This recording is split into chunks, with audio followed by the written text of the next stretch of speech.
please send me your email address quickly so that we can get started with the session?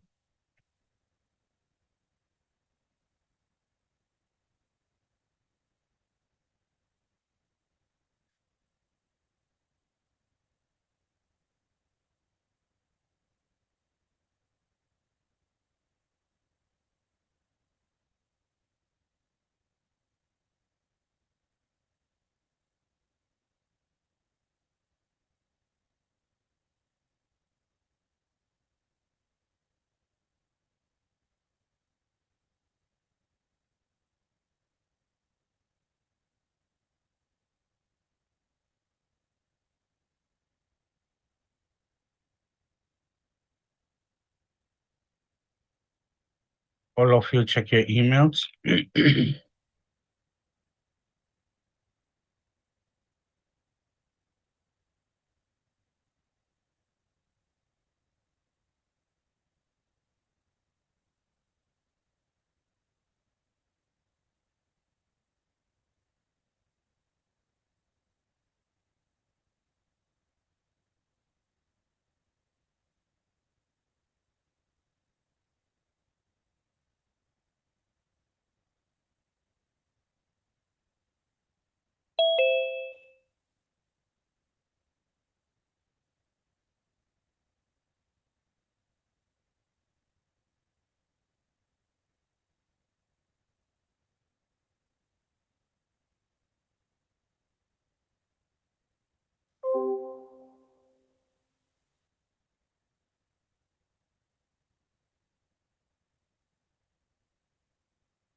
I believe that everyone has received an email with the learner resources, PowerPoint, and a care plan. So, so guys, today we are doing unit number 12, which is home and community care. So provide home and community support services. That's the title of the unit. And the code is CHCHCS001.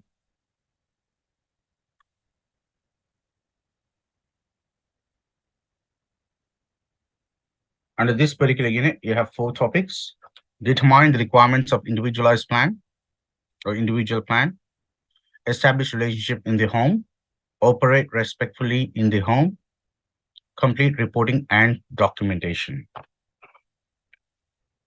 Now, what is the purpose of this unit? To start with, the purpose of the unit is to ensure that you gain adequate knowledge on how to support clients in their home. Because once you complete this particular course, you may work as a personal care assistant in a client's home. So how do we make sure that we assist clients in their home appropriately is what you're going to learn in this particular unit. That is the purpose of this unit.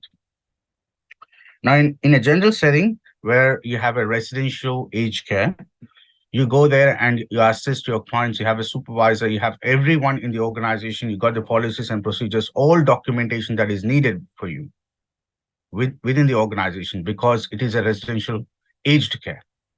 You have a manager, you have a supervisor, you have other colleagues who are working along with you. If you need any help, they're always there for you. All right. But in home and community care, you might be working just by yourself. So what are the things that you have to be careful about? What are the things that you may have to keep in mind? And what are the additional responsibilities that you may have is what we're going to discuss in this particular unit. Now to start with, so you all have done unit number 10 already. In unit number 10, we have gone through a care plan. Am I right? Yeah. So in this unit also, you will be writing the similar answer similar, not same, similar kind of answer. Because the care plan that I have provided you back then in unit number, a couple of weeks ago, in unit number 10, is for Irina. Now, today I've given you a care plan of Agnes. It's a different client. Okay. The process is still going to be the same when you're answering the question. One of the questions, I'll explain that to you guys on Sunday, tomorrow. When I see you face to face, how to respond to those questions. I will explain it to you in the class.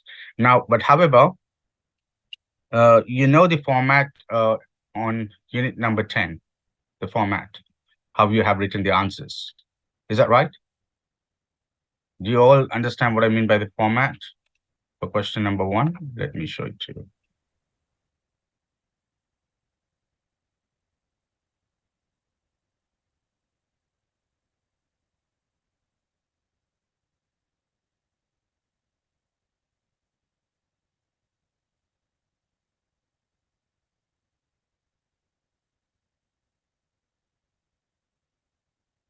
Do you all remember this format? Yes. So you do have a question similar to this. So you have a care plan with you. Now you're going to write down the answers to save your time tomorrow. You're going to write down the similar kind of answer for Agnes using the same template. Am I clear with that? Yes. And you have to bring that tomorrow to the class. You complete it and bring it to the class tomorrow. Is that clear for everyone? Same things, goals, care needs, maximizing participation, provide support with, and documentation. Yeah, you complete this one for question number 1. We don't have to know the question, it's okay. You have the care plan with you, you have the template, you can refer to the care plan and complete the template and bring it with you tomorrow. So that will save a lot of time for you, as I mentioned earlier as well. That will save you a lot of time tomorrow. Now let's get into the session. So now it's no difference when it comes to not much difference when it comes to supporting a client in their home. But however, there are some minor things that you have to keep in mind because your work setting has changed. Your work setting is your client's home. Now, in your client's home, you might be going only for 4 hours and supporting the client, maybe from 9 to 1, maybe 9 to 12. You might go to a client and you might support the client in their home. And then if you wish to do more hours, maybe you'll go to the next client or maybe you'll go home. All right. But however, now in order to know about a client, for example, let's take a scenario to understand this better. Imagine that you have been hired by an agency, home care agency, or home care organization. They're hiring you as a personal care assistant. They have some clients. Everyone, please listen to me carefully. So they have some clients who need support in their home. So in order to support those clients, they have to hire some staff. So they are hiring you because you are qualified, as you have done your certificate 3 in individual support. You can go and assist these clients in their home. So you have been now hired by this organization. They told you that you have to go and assist a client at 310 King Street, Melbourne, level 9. He lives in flat number 1 of say flat number 901. And the name of the client is Agnes. So you're going to go and support Agnes at home, which is 310 King Street, level 9, flat number 901. Now you have the information, who to visit, what is the address. Now, what is that you have to know before you actually go to Agnes? What do you think you should know? Her care needs, her care plan. A care plan. So you have the care plan with you. I have sent it to you. So you read the complete care plan. So you'll ask the organization about what time do I go? Maybe 10 o'clock tomorrow, example. Yeah. And who am I visiting? Agnes. Do I have the care plan? Yes, I do have the care plan. I can read the care plan to understand about the client. Okay. Purpose of the visit. Purpose is to support Agnes. So you read the care plan, you know more about Agnes, what kind of needs does she have, and what is that you have to do for Agnes. Is that clear for all? Is everyone able to follow me? Is everyone able to follow me? Yeah. Now, what kind of additional documentation or information do you need from the agency? Any answers? Do you need anything else? Any kind of resources that you need from agency in order to go and assist Agnes? Apart Cultural background, what from which culture? but the care plan. Care plan has a complete information. Anything else Not additional? incident, not So you need what? What was that, Dylan?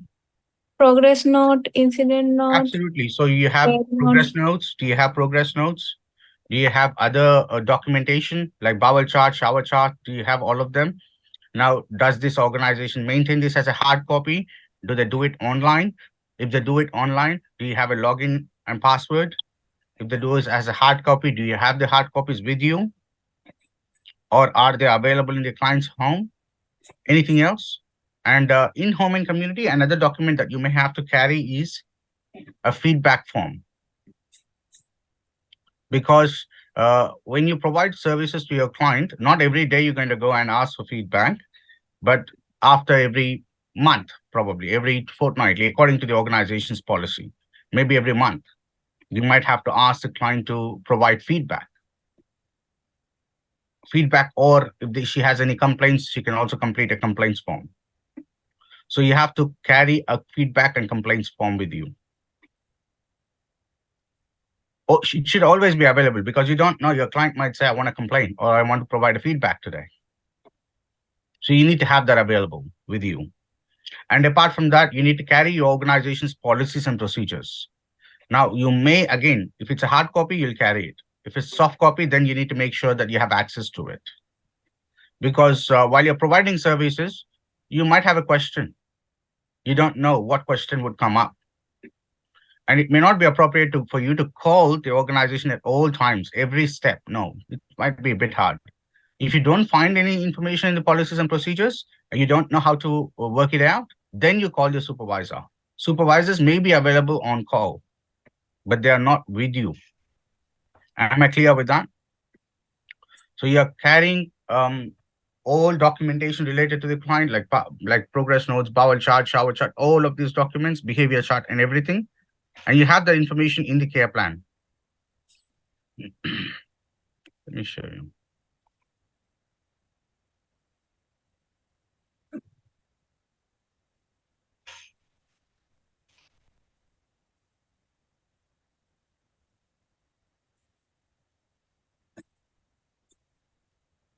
What documents do I carry? It's there. Progress notes, incident report, hazard form, bowel chart, incontinence assessment, shower chart. And all of the documentation is written on the right. Is that clear for everyone? So you might be taking this document. Additionally, you'll be taking the policies and procedures and the feedback form. Now, what else do you need in order to provide support services to your clients in their home? Do you need to carry anything or check on anything else? Probably an access to level 9, the flat of that unit. Yeah, sure, that's right. But we'll talk about it in a minute. Documentation wise, anything else? Or any other resources wise?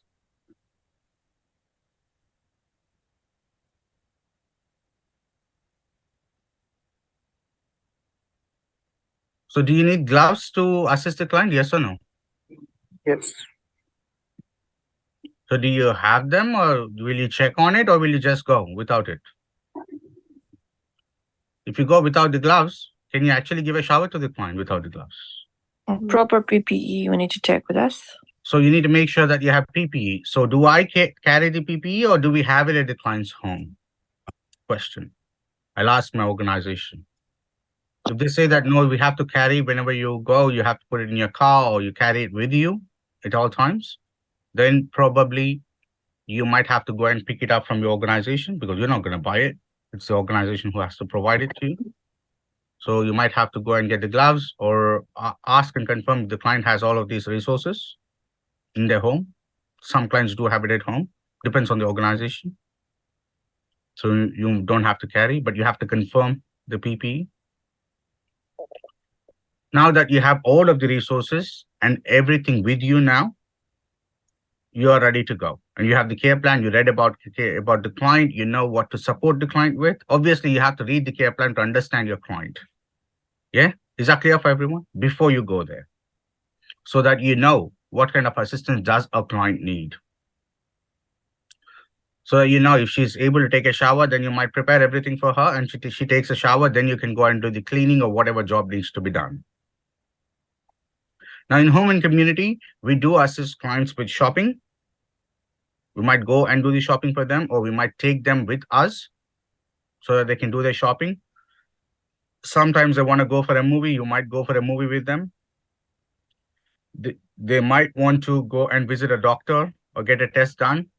You might take them for the visits, any kind of appointments that they may have, whether it's a recreational appointment, activity, or a medical appointment. You will be taking them out with you. Now, in home and community, some organizations, they do ask staff members to use their own car to take the client around. But however, they do pay them according to the kilometers that they have driven with the client. Yeah. And some organizations where the staff member doesn't have a car, they might ask you to use a taxi with the client. You don't have to pay, the client pays for it. But you need to make sure that you save the bills and, write down the notes so that we have a record of everything. Is that clear for everyone? Now that you have the complete documents, you also, let's focus a bit more on other activities that you may have to do in the home and community. So what other things do you think you should be doing as a part of your role as a personal care assistant while assisting a client in their home? What are the things that you think you will be doing? Taking them to toilet, give them shower. So all personal care personal care activities. As a personal care assistant, you will be assisting the clients with all personal care activities.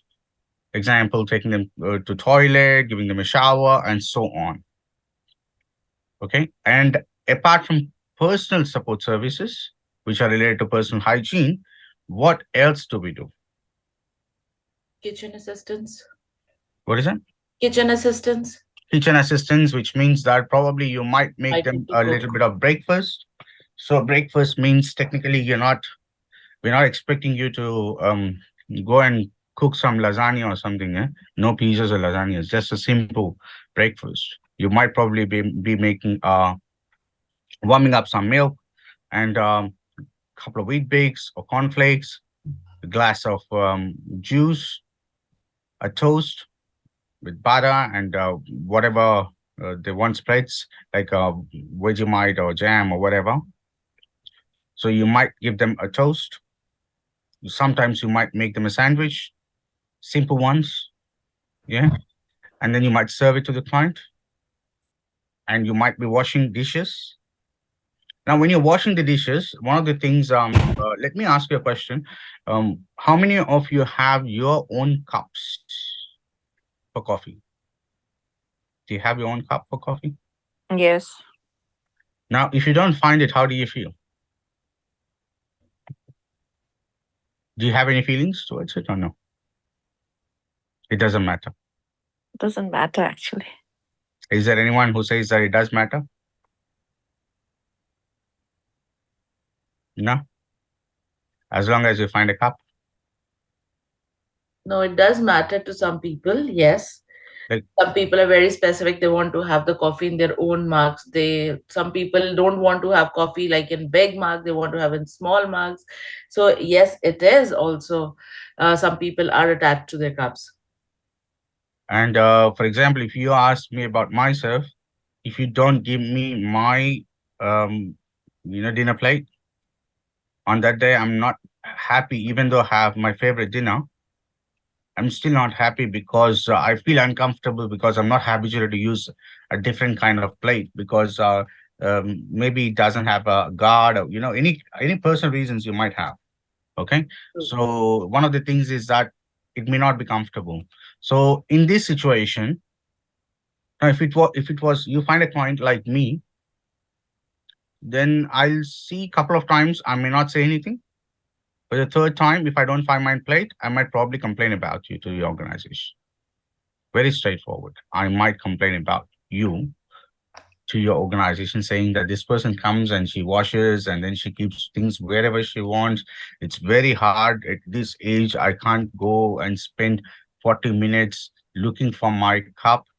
And I have told her multiple times, no, she doesn't still follow the instructions.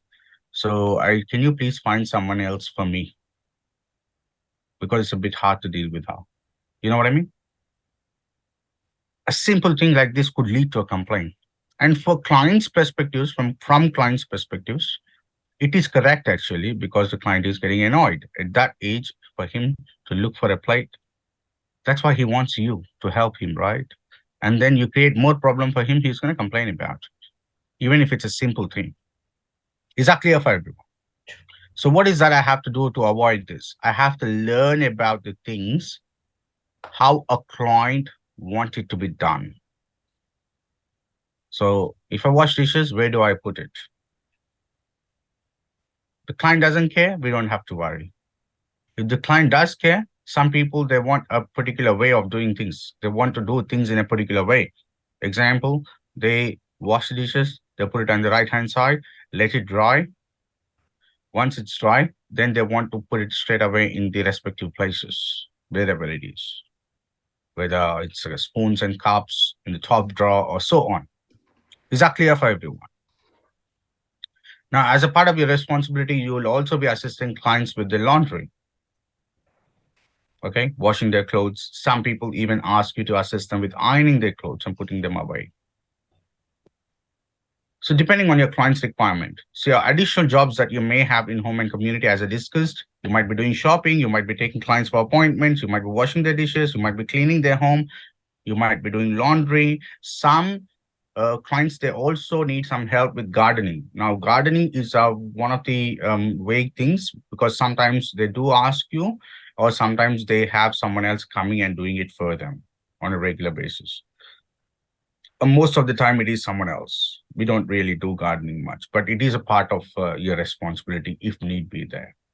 Okay, not the complex one, but a simple gardening, right? Now, these are some of the responsibilities that we have as a personal care assistant. And also additionally, we might sometimes be assisting clients with resources of daily living. Okay, for example, we might be assisting them in buying a microwave. Okay, for example, just give me a second. I'm not able to remember it. Let me check that.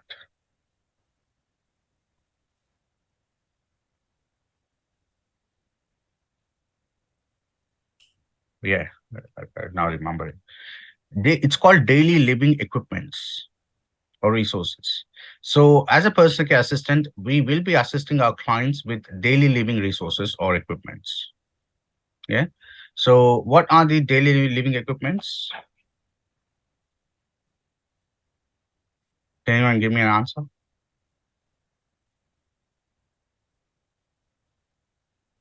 Equipments for daily living. Microwave, washing machine, freeze.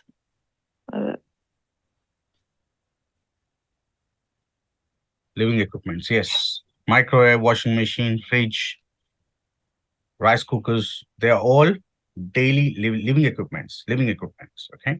A toaster. Now, how can we assist a client with these daily equipments or living equipments? Everyone, please write it down. We may assist a client in purchasing an equipment. Number one, is everyone writing it down? You definitely need it, okay? We may need to assist a client in purchasing an equipment. For example, you go online, you find certain things, client wants to buy a microwave. You might look at 4 different companies and you might say, or you might ask client, how big do you want it to be? This size is good enough for you? All right. Here in this particular organization, in this particular company, you have it for $30, $50, $80. Which one do you prefer? So you're assisting the client with purchasing an equipment. First point is you're assisting a client with purchasing an equipment. Second point is you might have to assist a client in assembling that equipment. We have received the delivery of a microwave. Now that we have received it, now you may assist the client in assembling that particular equipment. Number three, you may have to read the manufacturer guidelines and explain to the client on how to use this equipment. Number three, you may have to read the manufacturer guidelines and explain to the client on how to use this particular equipment.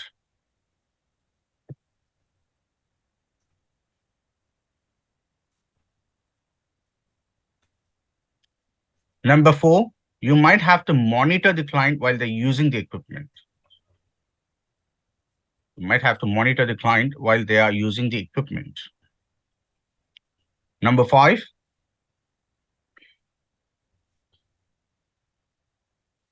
you have to also let the client know how to clean and maintain that equipment. We may also have to let the client know on how to clean and maintain the equipment. So we are assisting with purchasing an equipment, assembling an equipment. We're telling the client how to use that particular equipment. We are monitoring the client while they're using the equipment, and we're also telling them on how to clean and maintain the equipment. Is that clear for everyone? Yes, sir. And this is how we assist the client with living equipments.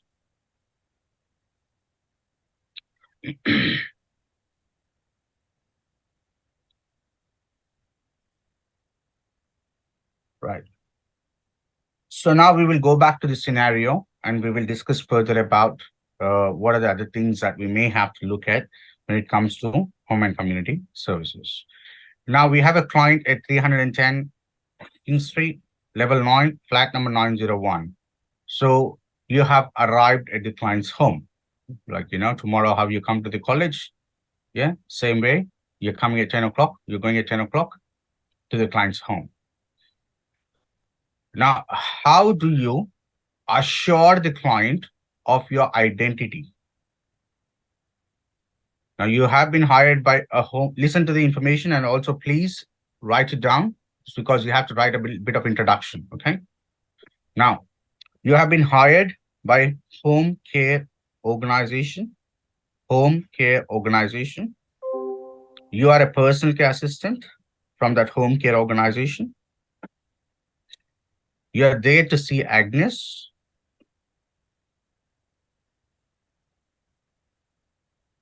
So now what I want you to do is, now technically what you do is when you go and visit clients like this, the doors won't open by itself.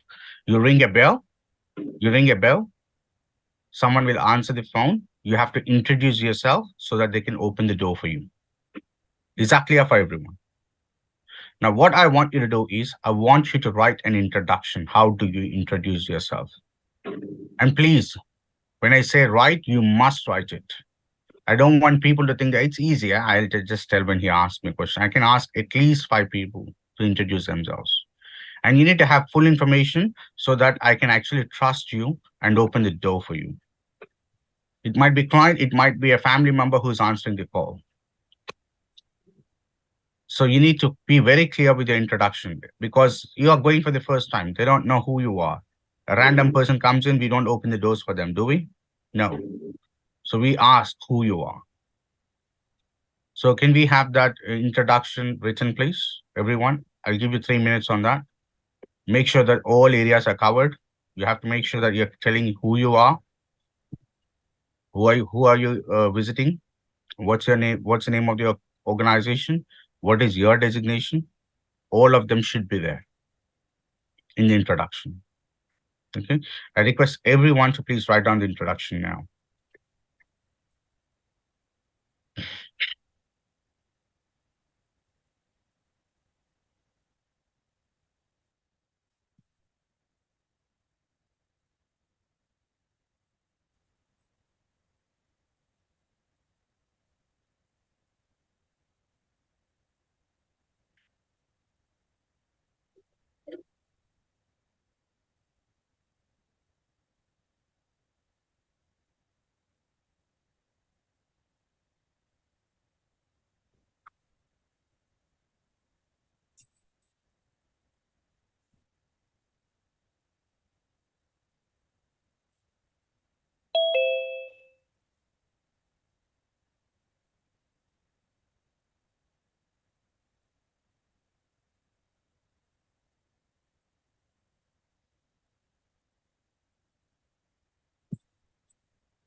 I believe you guys are ready.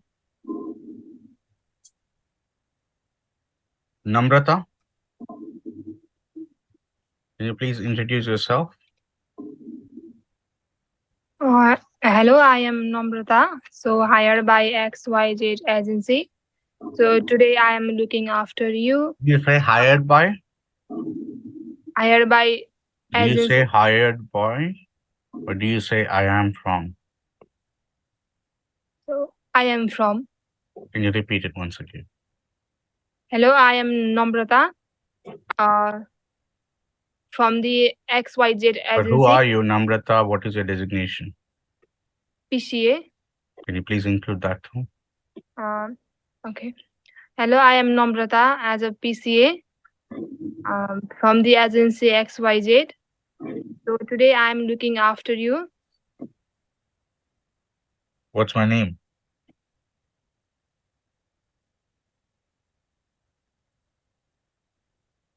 I gave the name of the client, Namrata. Do you have the name? No, I don't have. Are you there in the class? Are you writing it down? What is the name of the client? Agnes. Agnes. Can you repeat that once again? Namrata, your client. I'll give you full information. Yeah. You're visiting the client. Your client name is Agnes. You have been hired by, you're working for an organization, a home care organization, and you're there to see Agnes. Okay? All right. And your designation is a personal care assistant. Now introduce yourself with full information. Hello, I am Namrata, PCA from the XYZ agency. Today I am looking after you, Agnes. Could you please open the door for me? Could you please open the door for me? Could you please open the door for me? Yep, thank you.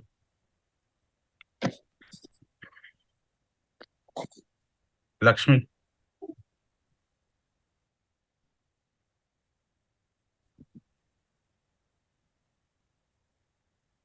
Good morning. Am I talking to Agnes?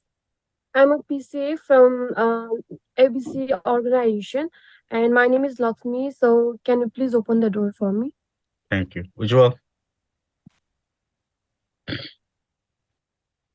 Ujjwal Sharma.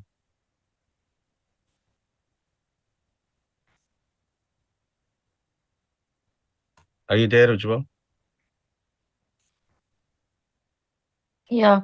Go for it.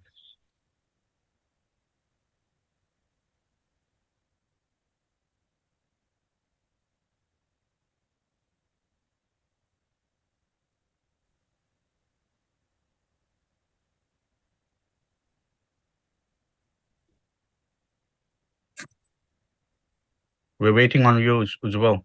Are you giving an answer or what?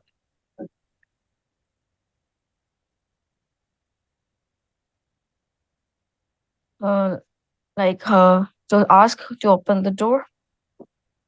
How do you ask is a question? Okay.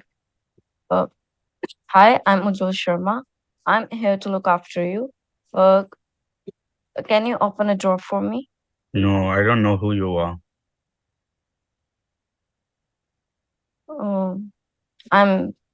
I'm here to look after you.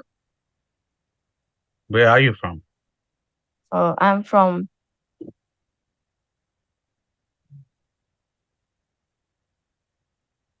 Like.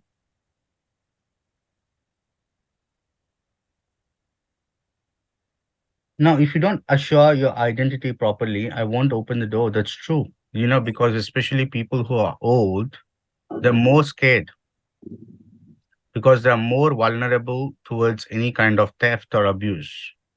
They know that it's not safe. Lot of people prefer to, that's why stay in an apartment too, because they're scared. They might not have any family member. They might be living by themselves too, most of the time. So you need to have a proper introduction. Lorna? I live in my XYZ place. I'm listen, here to look Ujjwal. after. It's okay. Wait for a minute. Listen, Lorna. Oh, okay. Hi, Agnes. Good morning. I'll be your personal care assistant today. I'm from Home and Community Care Agency. Could you please open the door for me? I don't know what's your name, Lorna. Okay. Hi, Agnes. My name is Lorna. I'll be your personal care assistant today. I'm from Home and Care Agency. Could you please open the door for me? Sure, thank you. Is that clear for everyone?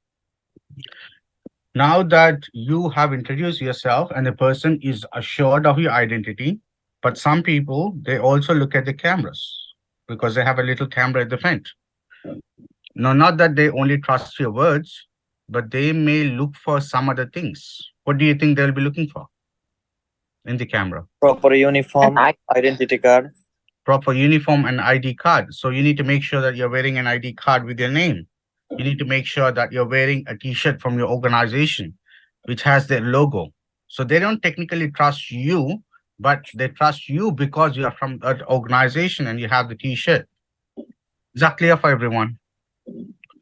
So technically, your ID, your t-shirt, and the organization logo on the t-shirt, and your introduction, all of them together gives them a trust to open the door. Yeah. Now that the client has opened the door for you, you enter the door. You know how we have the door at Einstein College, the glass door at the front? Yes. They have opened that particular glass door and you have entered. Now, what are the things that you have to be careful about when it comes to your own safety? Now, always remember, it doesn't matter which apartment or which house you're entering. In order to enter, you need permission of someone. But in order to exit, you do not need anyone's permission. So which in other words means is you have to make sure that your exit is always clear. Because in case of fire or in case of any emergency, you should be able to open the door by yourself and exit the home. Now, if it's locked or you do not have access to exit the door, that is not correct, which means that it's not a safe workplace for you. And technically, you can refuse to work because you don't have a clear exit. Is that clear for everyone? Yes. So making sure that the clear exit is there is also very important. And once you enter, you also need to make sure that you know the fire exits. Because if you don't know the fire exits, you don't know what to do when there is a fire, which is dangerous for you, and it's also dangerous for the client. And one other thing that you may also have to know before you actually visit, does the client have any pets? They might be having this tall dog and you're scared of dogs. Will you be comfortable working there? Definitely no. So you might have to tell the client that, can you please put the dog away while I'm there because I'm a little scared about the dogs. It's okay to tell them you're scared about pets. I have heard someone told me that there was a client who has the habit of having lizards as pet. Now, would you be comfortable there? Lizards, snakes, I never heard, but I'm just telling you. There are people There do could, have. there could be. That's what I'm saying. I haven't heard about it, but they could be. Or someone might be having 10 cats, like cats everywhere. Actually, you step into the kitchen, there's a cat or dog. Will you be comfortable? Maybe not. So you might have to tell them that, put them away while I'm there in a very gentle tone. Okay? Because, or you might tell your supervisors as well so that they can let the clients know that, you know, our PCs are not comfortable when you have too many pets around. So these are the things that you have to be mindful about when it comes to your own safety and also your client's safety. Now you went to level 9, they have opened the door for you. You have entered the house. Now, what are certain things that you have to follow in order to behave respectfully in client's home and also work in a manner that you're gaining goodwill and trust of the client, okay, when you are inside the home. Now, when you have entered the client's home, there are certain restrictions that you may have. For example, if the client has a niece or a nephew or a grandson living with them, example. Now, you do not enter their rooms. It's obvious because you're not looking after them. They're not your clients. Sometimes your clients may also tell you that you have to let me know before you enter into my room, because I have to make sure. Maybe they have some cash, maybe they have some jewelry. They want to keep it away. So make sure that you gain the consent of the client before you enter the room. You don't have to do every time, but first few days till you know your client and till your client knows you, continue to do that. Then later on, you may not have to, because your client might say, it's okay, you can get into my room. It's okay, there is no problem. But at the initial stage, yes, definitely you're taking the consent. Is that okay if I go into your room and make your bed? Is that good to go, guys? Is that clear for everyone? And certainly, in order to behave respectfully in the client's home, don't judge their belongings. A lot of people have this, they wanted to be a bit more nice to the client and they start to judge the client. For example, they might be saying, hey, Agnes, this particular cupboard doesn't look good anymore. You need to throw this away. Or this particular couch is no good. You can buy a better one. This one is gone already. You don't know. If you think it's a hazard, then you tell them that it's a hazard. And you let the supervisors also know that this is a hazard. But if it's not a hazard, then you don't really judge. But rather try to know why the client is wanting to have that particular equipment. Maybe, client might say that we had this for too long and I have a lot of memories with this particular couch or a bed or a cupboard, because we used to always, me and my husband used to sit here and watch movies. Any kind of attachment could be there towards their belongings. So we cannot judge them, but we can definitely, if it's a hazard, then we let the supervisors know that this is a hazard. And we might also let the client know that it might cause harm to you. And then you will eventually know what the client is thinking about. Is that clear for everyone? Now, what are the other things that you may have to do in order to behave respectfully in a client's home? And also build goodwill and trust with the client. You should be nice, energetic, polite, Be understanding. kind, be polite, be respectful towards the client, and also the carers and the people who you may interact in their home. Because if you are not nice to the carers, eventually it will affect the client's trust. Because if the carers are not happy, they might go and tell the client that this personal care assistant is not so good. Eventually, that will affect your job as well. And we need to make sure that we are working according to our duty of care. In other words, maintaining the safety of our client. We need to understand that the clients may exercise their dignity of risk requirements. Sometimes they might try to exercise the dignity of risk, right to dignity of risk. Maybe they wanted to have a cup of coffee with sugar, where they have diabetes, example. They might do it. So you have to work accordingly. You have to tell them what kind of harm does it cause. You have to let the supervisor know about this. And you have to make sure that you're maintaining the privacy and confidentiality. You're not disclosing any kind of personal information of the client to any unauthorized people. Maybe a long distance relative is at home of the client, you don't tell them. Or maybe a friend has visited, you don't tell them about the medical condition or so on. You don't talk about the client with the neighbors and don't give them personal information of the client. Now, these are some of the things that you may have to do in order to behave respectfully in the client's home, and also make sure that you're gaining the goodwill and trust of the client. And obviously, you're working in a manner that client wants you to work so that they are comfortable with you. I hope that is clear for everyone. Now, moving to the next one is about, do anyone of you have any questions as of now? No questions, okay? Now, moving to the next one is sometimes, as a part of the requirement, sometimes you have to make sure that you are not ignoring a client or not neglecting a client. Now, what are some of the steps that we may have to go through to understand if we are neglecting someone or not? Okay, so what are some of the questions that can help us to know if we are neglecting a client? Now I want everyone to take a screenshot of this one. Not that you're going to write the answers in the same way, but I want everyone to understand this. In order to prove negligence, these are some of the questions that we ask. Okay. The first one is, do you have a duty of care? Question. The next one is, did you breach the standard of care? Now, has everyone taken a screenshot? First question is, do you have a duty of care? Second one is, did you breach the standard of care? Third one is the incident foreseeable? The fourth one is, did this cause any damage, harm, or loss? When the answer is yes to all of these questions, then the person is proven to be negligent. Now, I'll give you a simple example.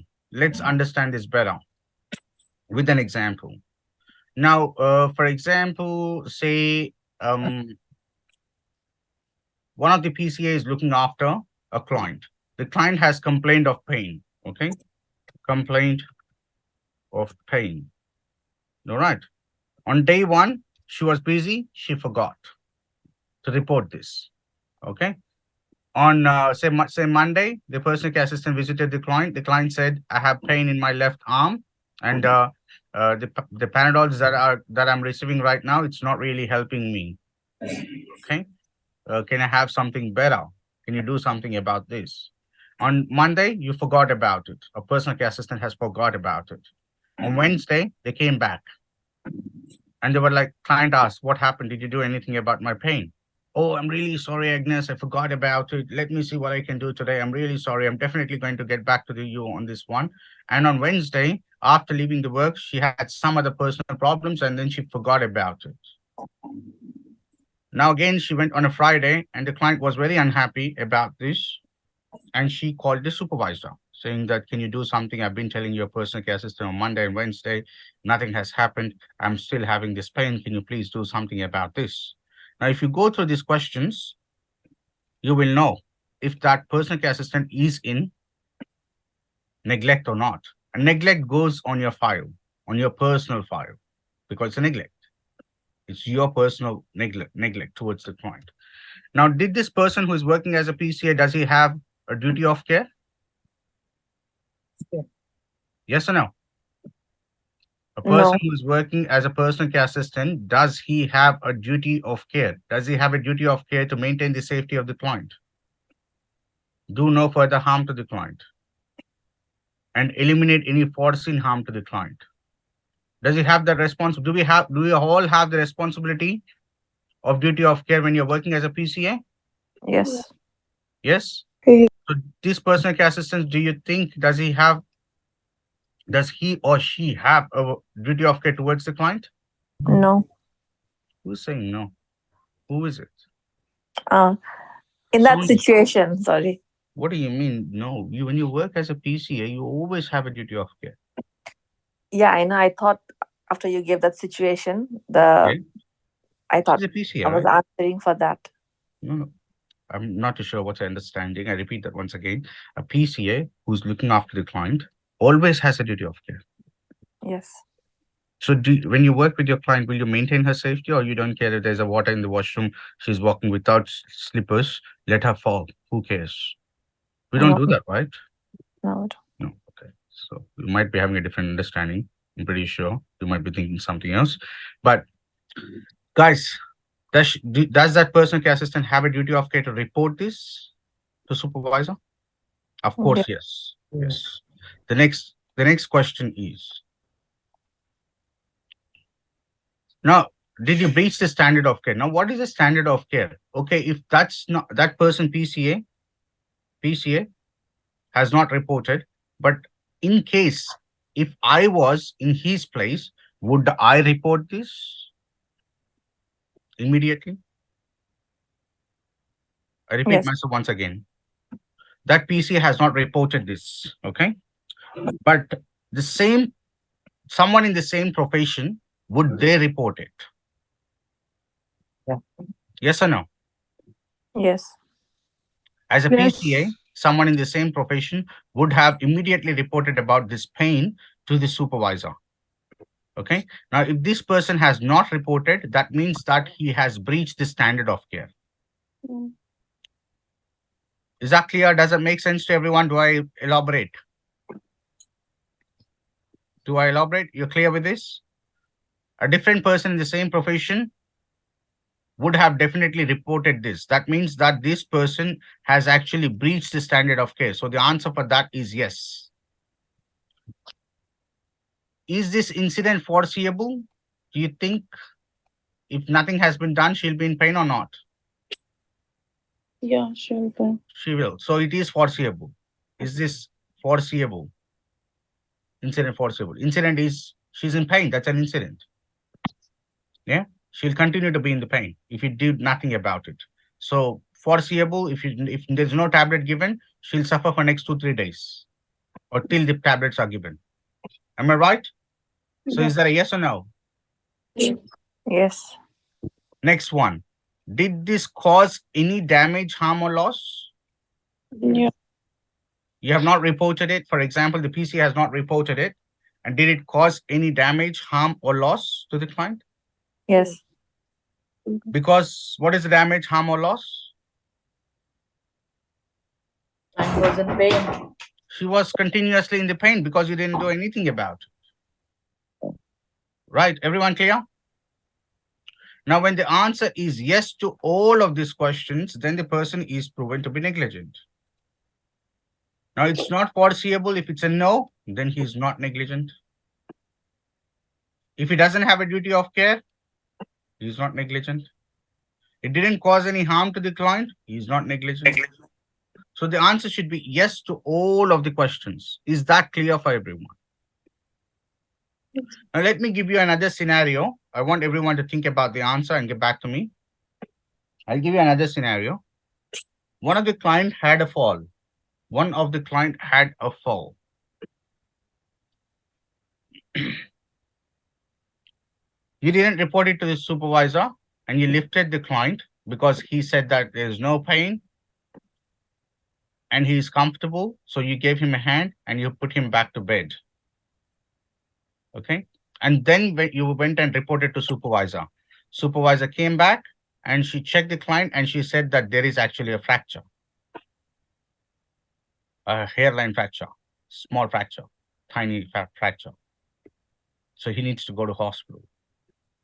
Do you think that personal care assistant is a neglect? Do I repeat the scenario once again? One of your client had a fall. You went into his room. He seems to be comfortable and pain-free. He asked you to give a hand. You gave him a hand. You put him to bed.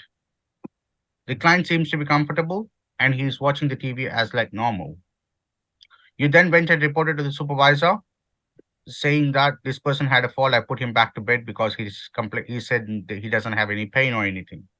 The supervisor went and checked on the client and she said, most likely he has a fracture on his left leg.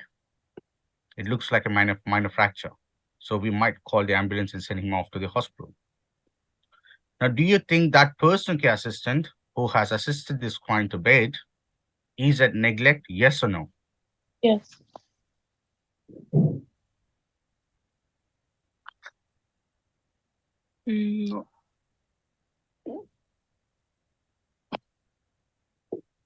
Is there anyone in this class who says yes? Anyone in this class who says yes? Speak, guys. The answer is yes to all of. Someone is talking louder, please. I'm sorry. I'm just trying to. Yeah, that's okay. What is it? What is the answer? Are you reading? Is It there is anyone in this the- class who says yes? Please? Do I repeat the scenario? Yes, I say yes too. I got Arshdeep, I've got Sony who said yes. Anyone else? Yes, sir. Simran said yes. Anyone else?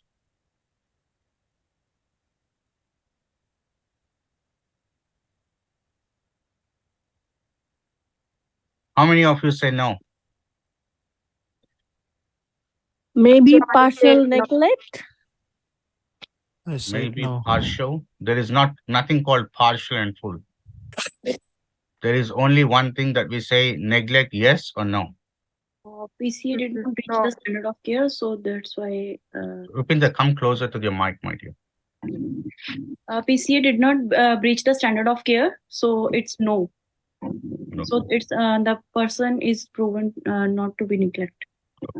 Anyone else? No? Because she reported the incident to the supervisor, so it's no. Who is that? Namrata. Namrata. Okay, thank you. Namrata and Rupinder. Okay. Anyone else who says no?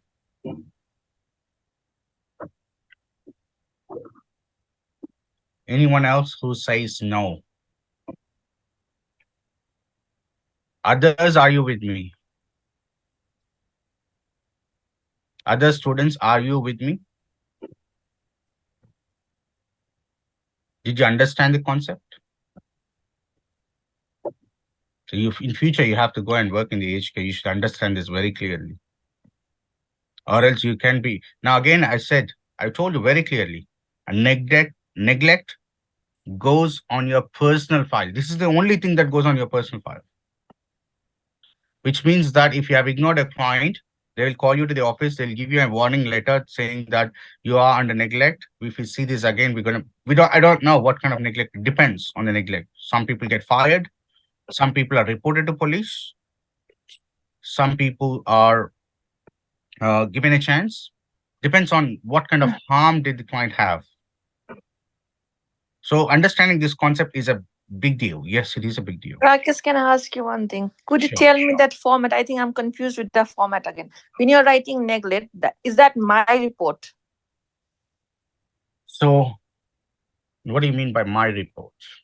So like this is the organization that has my report. Like if there is any neglect. No. When you do these things and you fall under a neglect, okay, I've given you a very clear example. The client told you that I'm in pain and you did nothing about it. Sony. Yeah. You did nothing about it. You have a duty of care. You should have reported this to supervisor immediately because the client is in pain. Yes. Since you have not reported it, you're under breach of standard of care because someone else who would have been in the same situation as a PCA would have reported it, but you didn't report it. Okay. Now you know that the person will be in pain if you don't report. Still, you didn't report it. Did it cause any harm? Yes, the client was in pain all the time. So whose action was this? Action was PCS action. Am I right, Sony? Yes. If this person had reported this at the beginning itself, he's not under neglect because the client pain is addressed. She's comfortable. Am I clear? Should I repeat it? Should I repeat? No, I'm clear. I repeat that once again. Do you have a duty of care in any situation? Let me give you another situation.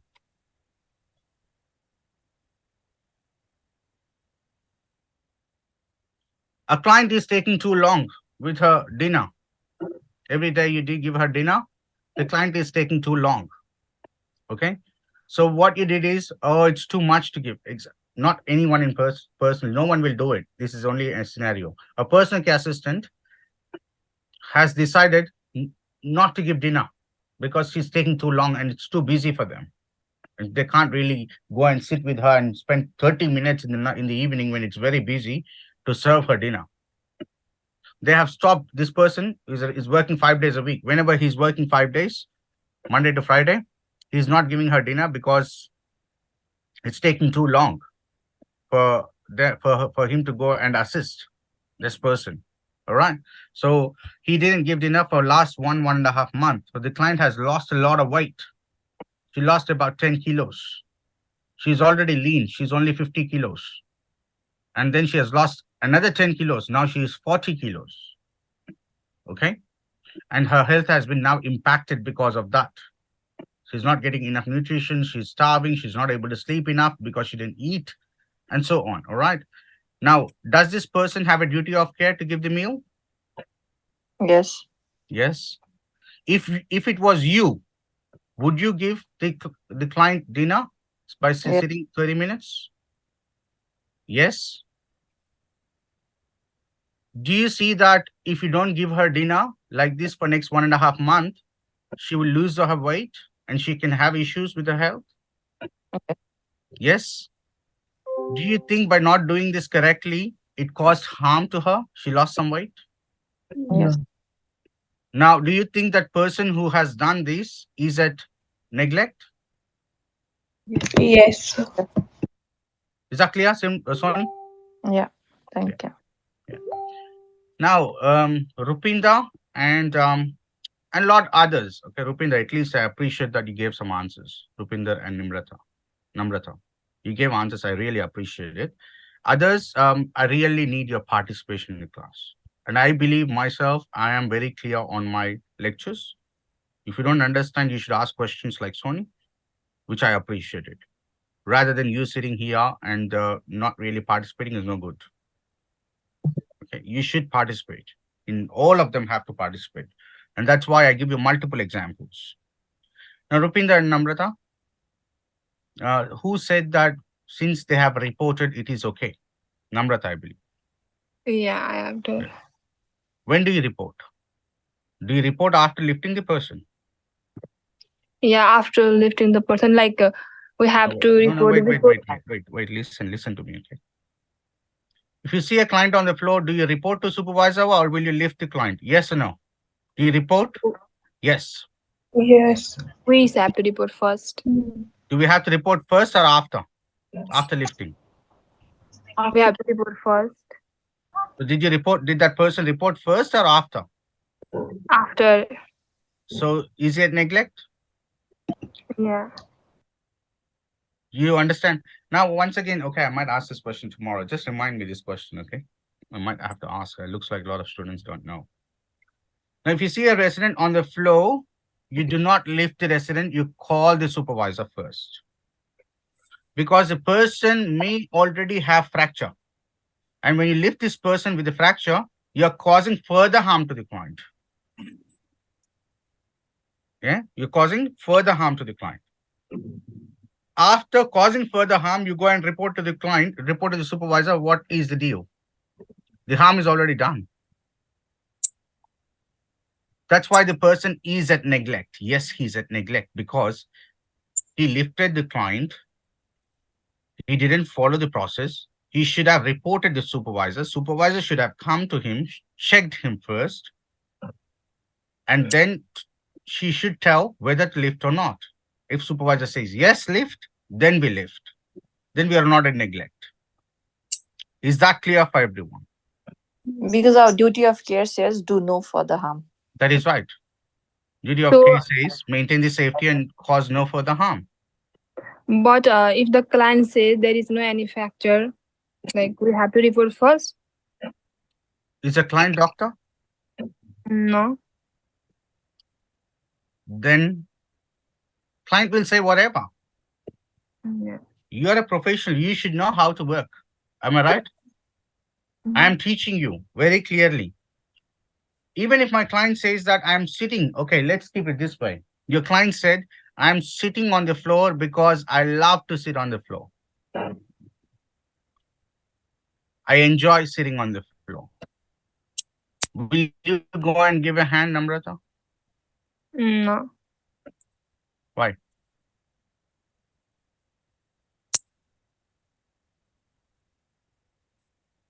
Why did it's okay, Namrata? Don't worry about others, okay?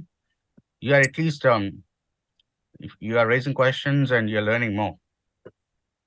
Why you're not giving a hand to that person who's saying that I'm sitting on the floor because I love to sit on the floor? Can you give me a hand? I am not able to get up. Because he may have some injury. And first of all, we have to report to the supervisor. But the rather than- person is saying that I actually am just sitting here. I didn't fall.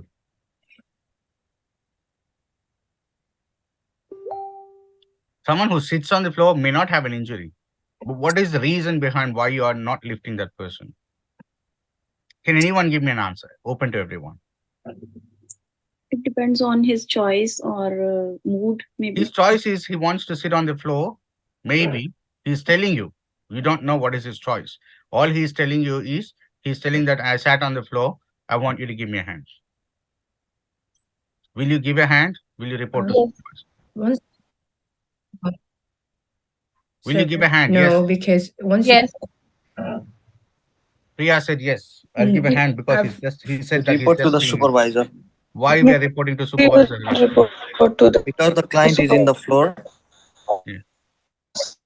But he said that he's just sitting. You might have fallen down from somewhere and like he's just saying us that I'm just sitting on the floor. He might be lying. Absolutely. Thank you, Lakshmi. How many people love to tell someone that I had a fall? If you ever slip and fall, you pretend that you never fell and you look around and see if someone had looked at you falling. Am I right? Yeah. This is a human tendency. Mm. So you don't know if the person has actually had a fall. So that's why there is a general standard rule that if you see someone on the floor, that's why I never said if you see someone having a fall. I said if you see someone on the floor, we consider it as a fall. It doesn't matter what client is saying. We don't tell that to client. All we say to the client is, I understand that, but since you are on the floor, I still have to call my supervisor to check you. Is that clear for everyone? Yes, sir. Because a lot of people pretend that never had a fall because they feel embarrassed that they had a fall. Is that clear for everyone? Yes. You see someone on the floor, you're calling supervisor, you're not lifting. Priya, clear? You are not lifting under any circumstances. Yes, sir. Unless the building is on fire. Is that clear for everyone? Yes. Now, and I believe that everyone is clear with neglect now. Now, moving to the next thing is about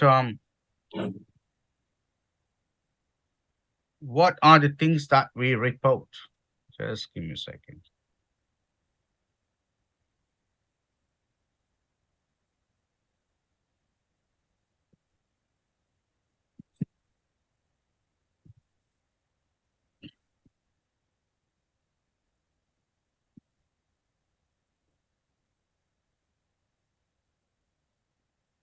I want everyone to take a screenshot of this one.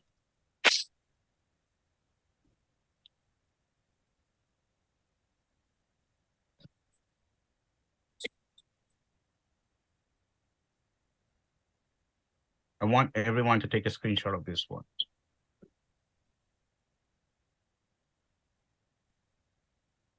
Done?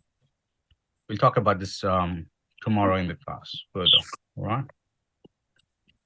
Now, I want everyone to understand another concept, which is our last concept.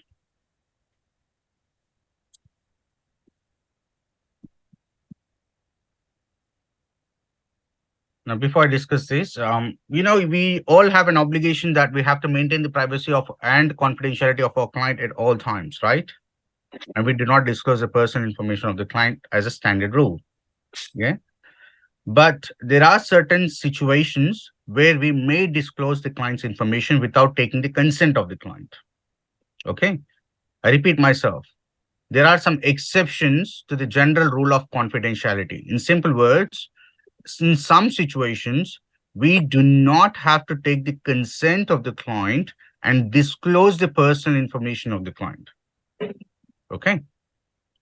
So what are those situations is what we're learning here in this slide. Exceptions to the general rule of confidentiality. These are the points, these are the situations where you do not have to gain the consent of the client, but still we can disclose the information about a client without taking consent legally. Legally. That is on slide number 38, guys.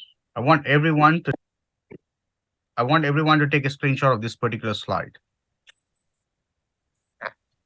I want everyone to take a screenshot of this particular slide.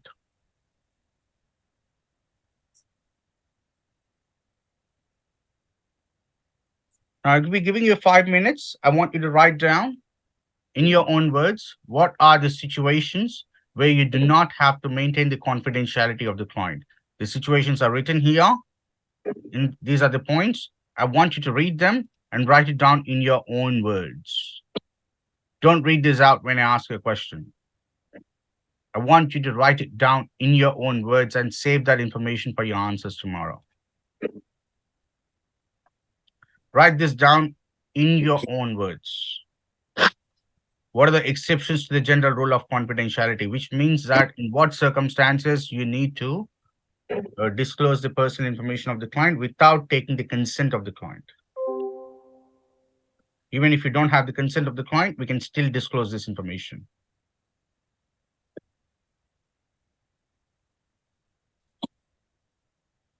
I want you to read, understand, and write it in your own words. You will get questions. I might have asked you a question before. I might still ask you a question again. So don't think that Rakesh just asked me, so he's not going to take my name. Most likely, I will.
I believe you guys are ready. Asmita Rana Magar. Yes, sir. Can you please give me an answer, please? Okay. Just 1 minute. Like in the event that a client disclose their involvement in a serious criminal offense, Mm-hmm. like there are a specific situation where the confidentiality must be breached, Mm-hmm. Give me and another situation, one more. this include the case where the client is a child or is experiencing or at a risk of abuse. Okay, thank you. Maria Tiffany, can you give me 2 more points?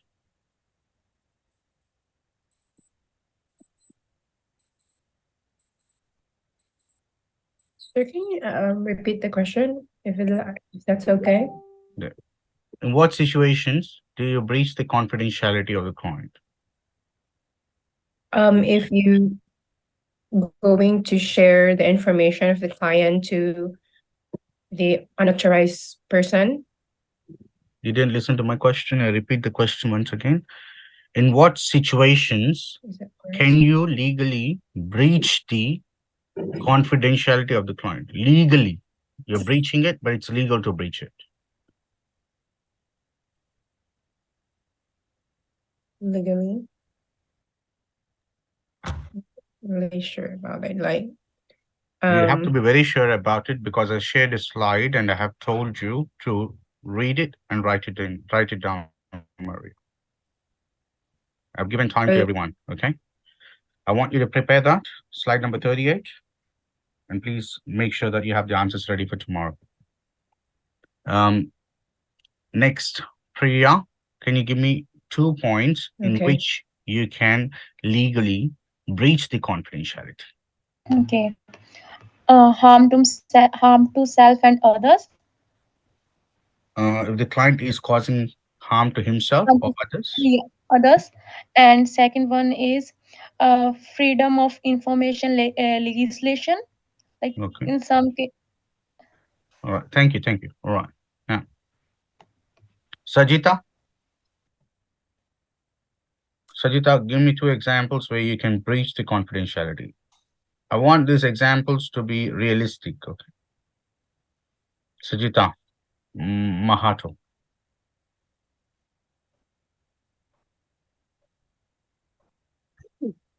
If the client is underage, then parents have a legal right to know what happens with their child, and if we suspect that child or our client is being abused.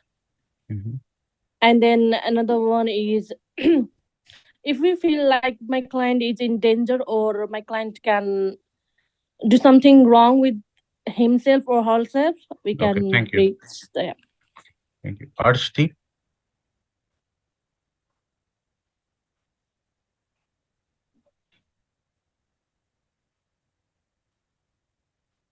In those situations, just 1 second.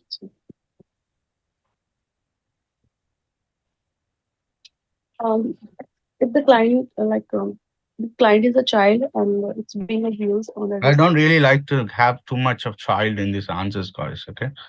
Child is not a concept. Child is a requirement. Yes, you can say, you can write down the answer as well, but I want more towards elderly people. We're not working with children. We're working with elderly people. But I still accept the answer. Go for it. Yeah, Arshti. But not too much of child, yeah? Yeah, and making records available to the police if they have warrant to inspect documents because All right. No problem. So Arshdeep, I'm a police. I came with a warrant. Okay. You are the person care assistant. I'm a police. I came with the warrant and I'm here with you. I gave you the warrant saying that I want to inspect Agnes's documents. Can you please give me her progress notes? Will you give it? Yes or no? yes. Is there anyone in this classroom who says no? So I'm the only one who's saying no. But No. Why is it a no, Gulshan? Because we need to talk to our supervisors and we need We to. have to talk with No, client first The police because is. we are sharing his or her personal information with Okay, third thanks, person. Gursharan. Thanks, Gursharan. Lakshmi, finish it. So first of all, we need to make sure either the police is not fraud, and then we need to talk to the supervisor because we cannot directly provide the client's information to anyone. And we I need agree to with you, talk to Lakshmi. the. Very good answer. Very good answer. I won't give it. I'll say, thank you so much. I understand that you have a warrant. I understand that you have a warrant. Can you please have a seat? Let me call my supervisor. It's not my job. It's not my job. I understand that they can get it, but do I have to give it? No, I don't. I'm a personal care assistant. Deal with my supervisor and the management. I've got nothing to do with it. Your police deal with the management. I'm busy with my own workmen. I don't want to do this because it doesn't fall under my scope. Is that clear for everyone? We understand the circumstances. We know that we can give it. We must give it, but I'm not the right person to give it. Is that clear for everyone? Now, Gursharan, what are we discussing here now is, what are the situations where you don't have to go to the client? You're saying that you'll go to the client. What? The police is coming and giving you a warrant saying, I want a document. The warrant means technically it's legally coming, that you have to give it. You don't have a choice.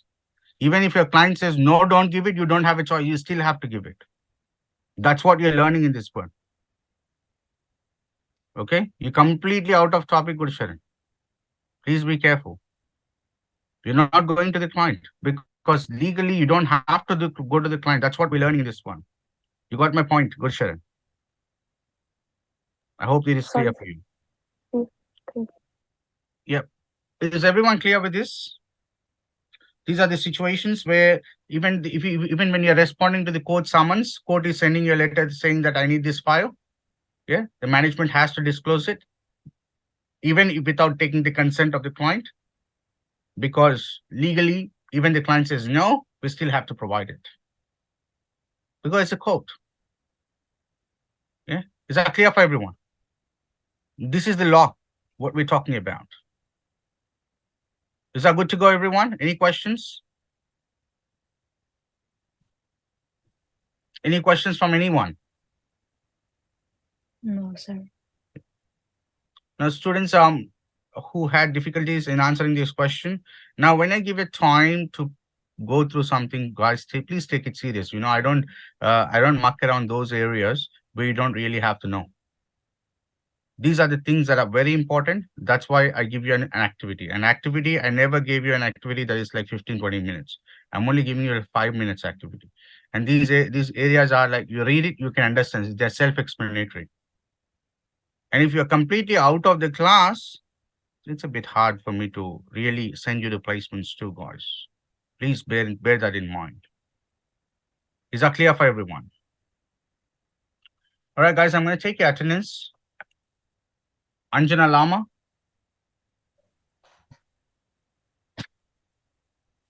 Arshdeep. Yes, sir.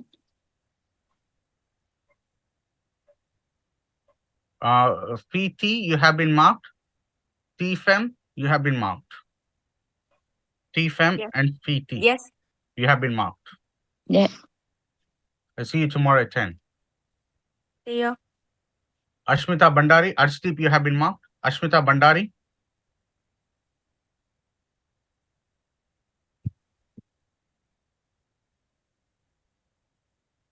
Ashmita Magar. Yes, sir. Bandana. Present, sir. Shelly. Deepika. Barrel marked. Dilini marked. Deepika Ben marked. Dulakshi marked. Gurpreet. Gursharan marked. Harmandeep. Harpreet marked. Isha. Jyoti marked. Kamalpreet. Kamalpreet. Kamalpreet. Kushal. Lal Dinang marked. Lakshmi marked, Lipu marked, Lorna marked, Manveen marked, Maria Tiffany marked, Marianne, Muhammad Zaid Sheikh, Mohan marked, Namrata marked, Om marked, Prabjot, Pratik sir. marked. Prabjot is here. Yes, sir. Pratima, Pooja Thapa, Yes, sir. Raju, Yes, sir. Rajkumar, Yes, sir. Rivaj, Rupinderjeet, Present, sir. Sabrina. Rivaj, you have been marked. Yes, sir. Sajita marked, Samiksha Gurung, Present, sir. Sapna, Saraswati marked, Shanti Gurung,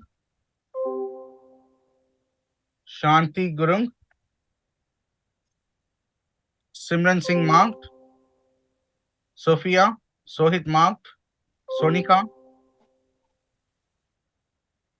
Soni marked, Christina marked, Sukhjeet, Sukhmanpreet, Suraj,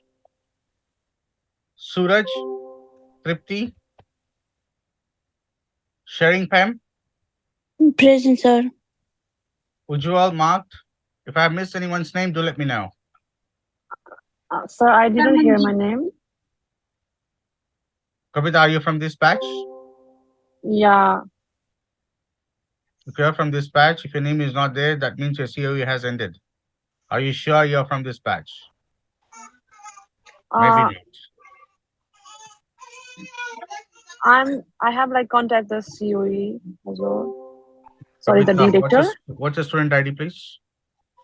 I7436. You have been marked. I for just have today. like three more units. That's all. Fine. If I missed anyone's Thank you. name, let me know, guys.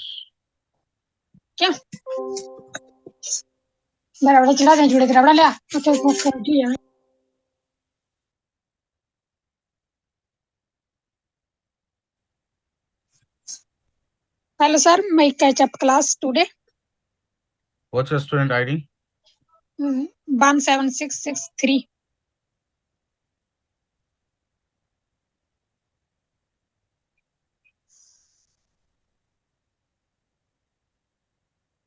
All right. Students who have questions can now stay back and others can leave. See you tomorrow. Okay, thank you.